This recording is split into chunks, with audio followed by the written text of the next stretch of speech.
Assalamualaikum pemirsa, buka mata, buka hati, insya Allah akan membuka mata dan hati kita bahwa Islam itu indah.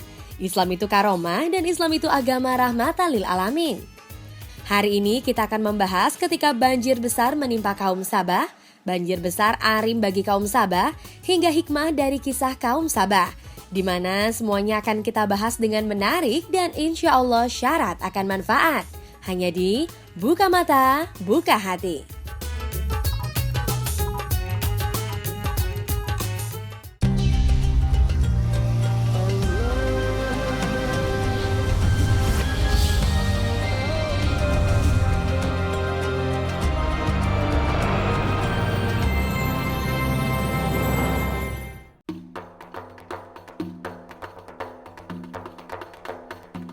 Kaum Sabah merupakan salah satu kaum yang ditimpa azab Allah. Mereka dimusnahkan dengan bencana besar sebagai akibat dari tingkah laku mereka.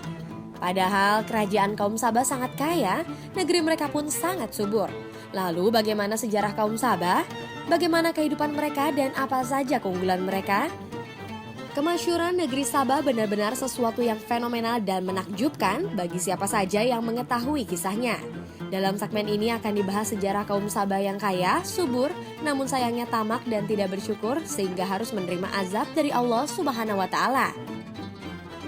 Dalam hadis Farwah bin Musaik, Rasulullah SAW pernah ditanya oleh seorang laki-laki, "Ya Rasulullah, kabarkanlah kepadaku tentang Sabah. Apakah Sabah itu? Apakah ia adalah nama sebuah tempat ataukah nama dari seorang wanita?" Beliau pun menjawab, dia bukanlah nama suatu tempat dan bukan pula nama wanita, tetapi ia adalah laki-laki yang memiliki 10 orang anak dari bangsa Arab.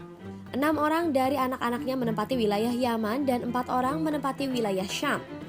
Dalam riwayat Ibnu Abbas radhiyallahu anhu ada tambahan nama-nama dari anak Sabah, adapun yang menempati wilayah Yaman, mereka adalah Mazid, Kindah, Al-Az, Al-Arsyun, Anmar, dan Himyar.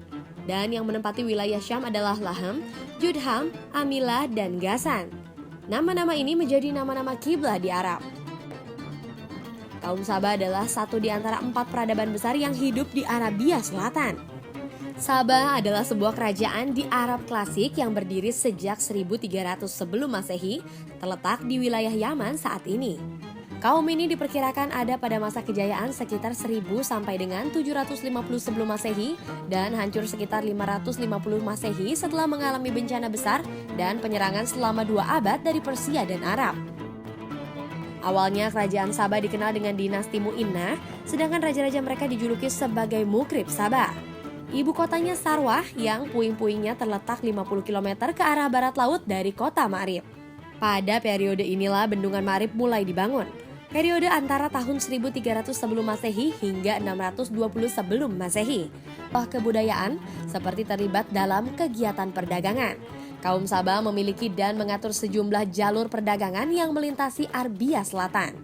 Biasanya orang-orang Sabah menjual dagangannya ke Mediterania dan Gaza, demikian juga melintasi Arab Selatan, di mana mereka telah mendapatkan izin penguasa dari seluruh wilayah atau dengan membayar sejumlah tertentu pajak kepadanya.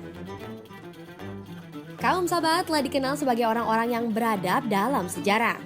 Dalam prasasti para penguasa Sabah terdapat kata-kata seperti mengembalikan, mempersembahkan, dan membangun seringkali digunakan. Bangunan Ma'rib yang merupakan salah satu monumen terpenting dari kaum ini adalah merupakan indikasi penting yang menunjukkan tingkatan teknologi yang telah diraih oleh kaum Sabah. Kita adalah orang-orang yang memiliki kekuatan dan memiliki keberanian dalam peperangan. Dan keputusan berada di tanganmu, maka pertimbangkanlah tersebut. Di sana tidak ditemukan nyamuk, lalat, serangga, kalajengking, dan ular.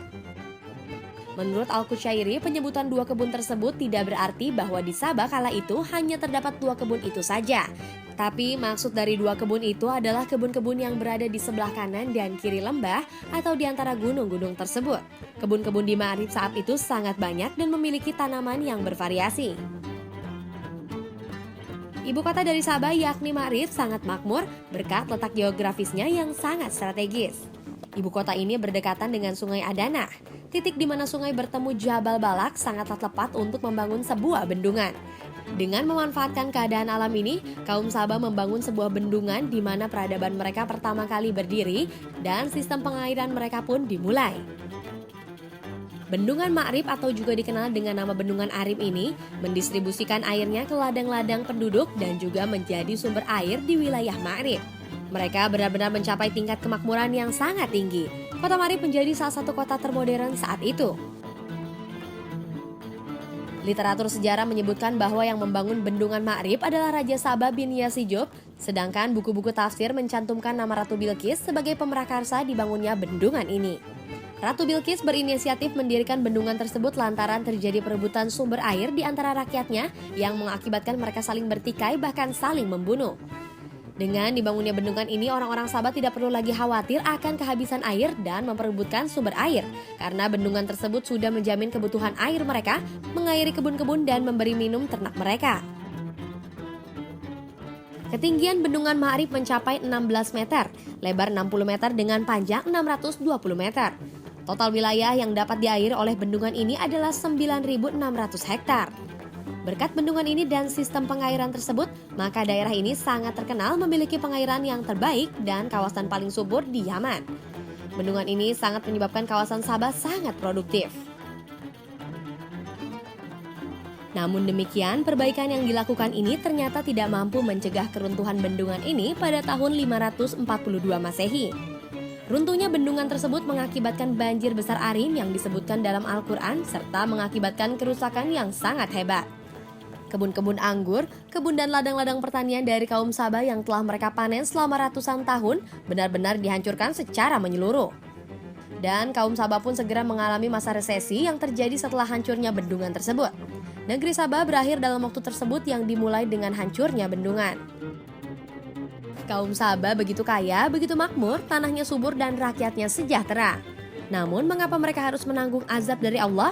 Apa kehilafan mereka? Dalam segmen selanjutnya akan dibahas mengenai banjir besar Arim yang mengawali hancurnya kaum Sabah.